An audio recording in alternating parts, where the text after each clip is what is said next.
Does it work? Got a 04 Yukon Denali.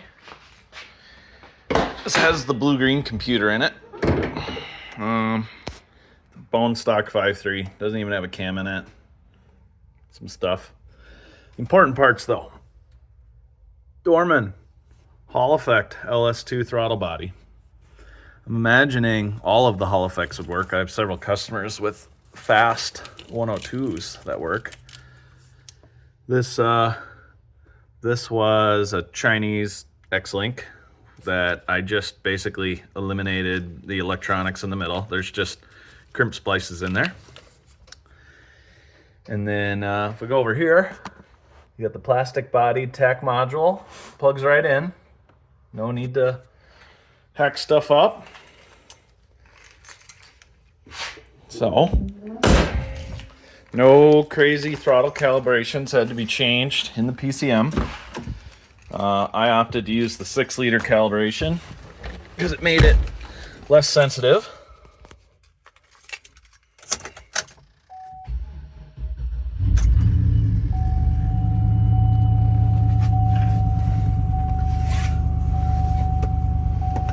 Yeah, that's fine.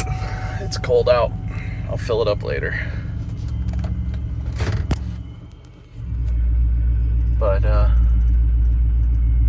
just to prove this is real and works.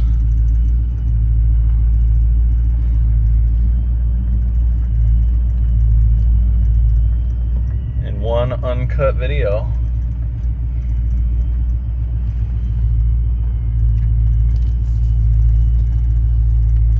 Allegedly, SpearTech made an adapter to do this years ago, which is basically what I outline on my website.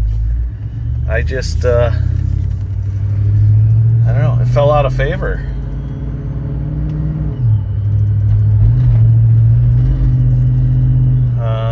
She's a little cold, so I don't want to beat the hell out of it here, but just get on. I'll floor it here for a second from a stop.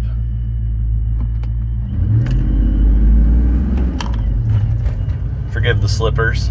It's Sunday. But yeah, it works.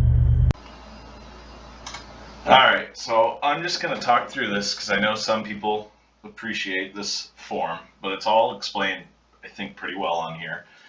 And I'll be updating this site as more info comes out here, but essentially, some people did this really early on, and SpearTech made an adapter, which I outline how to make your own years ago. But then the X-Link came out, and for some reason, people decided that buying an X-Link was easier than just swapping to these very cheap GM modules. But the X-Link guys, they've done a hell of a job. It's a hard problem to solve. I have no negativity towards them. I understand what they're doing electrically, and my hat goes off to them for doing as well as they have. But obviously, it's a well-known thing that if you grab the wrong throttle body for your specific adapter, or if your throttle body happens to have Hall effect sensors in it, or a whole bunch of other things, it doesn't work. So I got tired of having problems when customers showed up, and so I started looking into this, and I realized that people alluded to doing it, but no one had documented how to do this. So basically, trucks with traction control in 2002 or 2000 through 2002, they had a throttle body that looked like this, very, very similar to what the C5 Corvettes had, and they could just run this little adapter here. Now, granted that there were still rules that had to be followed. Unfortunately, a lot of these adapters actually flipped the 5-volt and ground wires for the TPS sensors, and that's why these adapters were kind of known for being picky and not working with aftermarket Hall effect throttle bodies. But Hall effect sensors care about that polarity, whereas the little wiper resistors that came in the stock GM throttle bodies didn't care. And I suspect electrically that some of that's going on in the X-Link adapter too, for as to why they cannot run Hall effect throttle bodies. I think they could make an adapter that would work. None of the aftermarket manufacturers of these throttle bodies have been consistent enough that it'd be worth it, I believe. But anyways, I'm like, well, why can't we just move this module up to a newer year? And again, this info had kind of disappeared because everybody did X-Links, but it turns out we can. And also, just a side note, the core of this problem is GM on these throttle bodies, instead of doing what every other drive-by-wire throttle body did, which was just 2 resistor wipers moving in opposite directions, they did 2 resistor wipers, one of which started, instead of going from 0 to 100% and the other wiper going 100 to 0, one of the wipers goes 100 or goes 0 to 100 and the other wiper goes 20 to 80% approximately. Mostly achieves the same goal, but it caused a bunch of problems. GM only did it for 3.5 years, and it makes it a nightmare to convert these things. But they didn't do that with the 2000 through 2002 traction control trucks. So we swapped modules.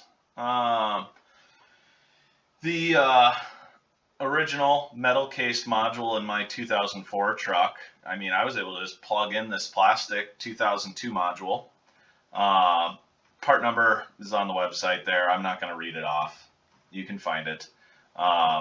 But it's just a 2002 Escalade module, basically. It plugs in, no modification, and actually I didn't even have to change the tune to get it to run and drive halfway decent, which part of the reason I went down this rabbit hole was because the X-Link modules, I would have to make weird tuning changes that I never had to make on cars normally. And I didn't like that for obvious reasons, because I shouldn't have to change those things. It means that electrically, like, something weird's going on.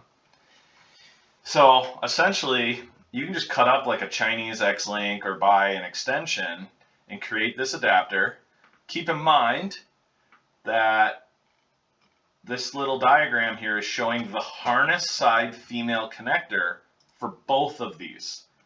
But if you make this adapter, you're going to have a male connector like what would be on the throttle body, so it's reversed. If you don't keep that in mind, you're going to get the colors wrong. But essentially all we're doing with this adapter, we're connecting the motor control wires over pin to pin. We're tying the 2 ground wires together and the 5-volt wires together and bringing them over. We're not flipping the polarity there. And then at least with all the throttle bodies I've messed with, they expect these TPS signals to be reversed. So we're just, instead of doing purple to purple, green to green, we're doing purple to green, green to purple. It's possible, GM changed a bunch of stuff in 2009. It's possible that you might have to mess with some of these. I have a whole troubleshooting section that goes through that, where you potentially could flip the motor control wires or the TPS signal wires or both. But generally speaking, this has worked. From a tuning perspective, I haven't really had to change anything on these cars except for the ETC area scaler, which is, that's just the number GM uses to give the computer a rough idea of how far to open the throttle body for a certain amount of airflow. That obviously needs to be changed because we're putting a bigger throttle body on. But a good sign with this is that the trucks are drivable even without changing that. Obviously there's idle artifacts because of that, but everyone I've done, I only change that number and they run and drive correctly, which is how it should be. So I've messed with using the 5.3 Denali in this case throttle tables for basically tuning the throttle response curve, and I've also used the 6-liter throttle response curves.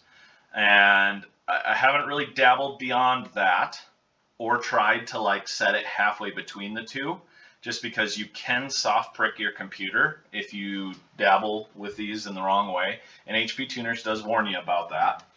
But ultimately, I put the 6-liter calibration in. I liked how it drove, and the TAC module seems to like that as well. And I haven't looked back since. The 6-liter calibration, it's a lot more gradual on its ramp, which when you're putting this big of a throttle body on, it's important because you can get a really touchy throttle pedal. And because we're kind of locked into what the TAC module will accept for these numbers, we just gotta take what we can get there. And that's about it. A really important thing, you can kind of see in this video, I'm gonna mute it. I test them on the intake manifold before I trust them, because if you flip these wires wrong, you can actually end up with a throttle that sticks at wide open because the computer thinks that's actually the idle position. And then you touch the gas and it'll close the throttle. Obviously bad things would happen if you were to start it up like that. And the basic troubleshooting on this link, I kind of walk through it. The most common one I get is when people do this, they wire it all correctly and they end up with a reduced engine power code immediately when they turn the key on. But if they clear the codes without cycling the key, they can then start the truck and drive it without problems. And that's a sign that the resistor pack on your throttle body is out of range. There's nothing you can do to fix that. It's a fact of life. It's the same issue that you can run into on an X-Link where you get a throttle body that just, the resistors have drifted too far over the years or they're worn out and it freaks out. I've been able to get this work with the LS3 gold blade, LS2 silver blade, the fast 102 millimeter 54104 part number. That has Hall effect sensors in it, which is great. It should never wear out. That's worked good. And then I've also ran the Dorman LS2 replacement throttle body, which is also a Hall effect throttle body, and it works great. And it's nice to be able to just have an option with this where you just go and buy one off the shelf. I was able to drive around for a couple weeks on like a 2007, 2008 throttle body without issues, but it had sat in the rain for like 2 years. So what eventually ended up happening was when it got colder out here, on cold starts, it would put me into reduced engine power mode, and then I would have to clear the codes, and then I'd be able to drive the truck, which is just a sign that that resistor pack drifted out of range. I'm guessing that the case is that it just finished it off after sitting outside, and it's just a dead throttle body. But it's possible that the 07 and up truck throttle bodies won't work. But the gold blade, I had no problems with. I borrowed that from a friend with the factory resistor pack. That worked fine. The fast 102 worked good. Dorman LS2 worked good. I borrowed the LS2 factory GM throttle body for my Corvette. That also worked good. That's where I discovered the reversed 5-volt and ground signals in the adapter. And so I'm fairly certain I'd be able to run a Dorman LS2 on my Corvette as well, even though that's allegedly forbidden. But forgive my phone going off there. Jesus, we're just going to mute that here because someone doesn't know how to type one message with the whole thought in it. But yeah, anyways, it works good. Been driving my truck a couple months now with this, and I hope this helps a bunch of people. Another thing to note too, the 06 through 07 trucks, if you just plug this module in and try to do this, it'll work until you go past 80% pedal, and then it'll fault out with a pedal code or several pedal codes. There's no fix for this. I mean, in theory, you could limit how far you press the pedal, but I think it's also the cause of some idle problems. You just need to swap the pedal harness and the pedal to a '05 through '03 truck. Might be able to use an earlier one. I haven't dug into that. But the harness is not loomed into the rest of the engine harness. It just pulls through the grommet. It's super easy. GM was paranoid when they built these systems, so they made it all really easy to troubleshoot and separate out. So yeah, and then I'm not going to walk through all of the troubleshooting stages, but I mean, I basically walk through, if you get these codes and it does this, it's because you did this wrong. 99% of the problems basically come down to people wiring it wrong. And I don't know how to make it clearer than this image here. You got to use your noodle and, look at the pictures. I mean, literally all that's happening here, I don't even need this diagram. You're tying the grounds together and connecting them. You're tying the 5-volt wires together and connecting them over. The two TPS signals, you just flip them. So TPS 1 goes to TPS 2, TPS 2 goes to TPS 1, and then you just connect over the motor wires, just straight. So motor 1 to motor 1, motor 2 to motor 2. So thanks, folks. Please post in the comments if you have success and what hardware you had success with, and we'll go from there. Thanks.